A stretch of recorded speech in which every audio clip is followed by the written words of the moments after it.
காய் மக்களே, கடலில் செல்லுகின்ற எல்லா படகுகளிலுமே இதே போன்ற கருவிகள் இருப்பது வழக்கம். இந்த கருவிகளை வைத்துதான் நாங்கள் கடலில் செல்கிறோம்.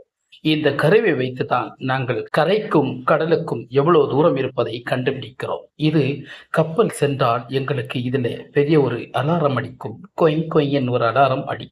அது எவ்வளவு தூரம் அந்த கப்பல் நம்மை தேடி வருகிறது, எவ்வளவு தூரம் அந்த காம்போஸ்ட் நம்மளை தேடி வருகிறதா என்று செக் பண்றது தான் இந்த சிபிஎஸ். அதுக்கப்புறம் இந்த சிபிஎஸ்ல பார்த்தா முக்கியமான ஒரு விஷயம் இருக்குங்க. அதுக்கப்புறம் பார்த்தா நமக்கு எப்போதும் வீடு போல ஒண்ணு இருக்கும், விசைப்படகுல. அந்த படகுல இருக்கும்போது குலதெய்வத்தை நம்பாம இருக்க முடியுமா? அந்த தெய்வம் தாங்க நீங்க போனதே பார்த்தீங்க. இது ஸ்பீடாமீட்டர். நம்மளோட ஸ்பீடு எவ்வளவு வைக்கிறோமோ அதான்.